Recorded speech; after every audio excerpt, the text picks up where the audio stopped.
ಬಸ್ಗಾಗಿ ಆಗ್ರಹಿಸಿ ಬೆಂಗಳೂರು ಪುಣೆ ರಾಷ್ಟ್ರೀಯ ಹೆದ್ದಾರಿ ಬಂದ್ ಮಾಡಿ ವಿದ್ಯಾರ್ಥಿಗಳು ಪ್ರತಿಭಟನೆ ನಡೆಸಿದ ಘಟನೆ ಬುಧವಾರ ಬೆಳಗಾವಿಯ ಸುವರ್ಣಸೌಧದ ಮುಂಭಾಗದಲ್ಲಿ ನಡೆದಿದೆ. ಬೆಳಗಾವಿ ತಾಲೂಕಿನ ಕೊಂಡಸಕಪ್ಪ ಗ್ರಾಮದ ವಿದ್ಯಾರ್ಥಿಗಳಿಂದ ಹೋರಾಟ ನಡೆಸಿದ್ದಾರೆ. ಬಸ್ ಬಿಡುವಂತೆ ಹಲವಾರು ಬಾರಿ ಮನವಿ ಮಾಡಿದ್ರೂ ಸ್ಪಂದಿಸಿದ ಕೆಎಸ್ಆರ್ಟಿಸಿ ಅಧಿಕಾರಿಗಳ ವಿರುದ್ಧ ಏಕಾಏಕಿ ಇಂದು ರಸ್ತೆ ತಡೆ ಮಾಡಿ ತಮ್ಮೂರಿಗೆ ಬಸ್ ಬಿಡುವಂತೆ ಒತ್ತಾಯಿಸಿದ್ರು.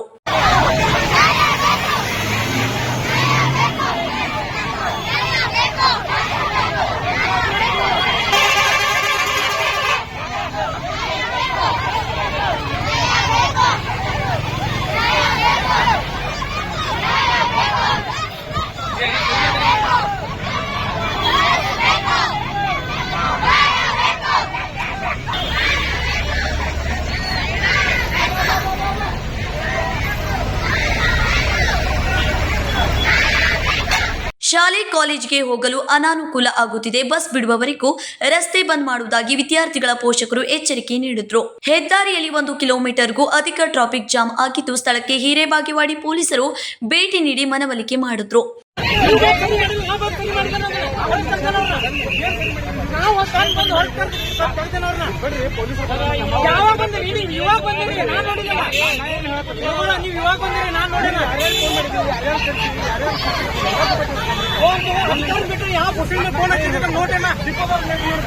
ಬಸ್ನ ವ್ಯವಸ್ಥೆ ಮಾಡಿಸುವ ಭರವಸೆ ನೀಡಿ ವಿದ್ಯಾರ್ಥಿಗಳ ಮನವೊಲಿಕೆಗೆ ಯತ್ನ ಮಾಡಿದ್ರು.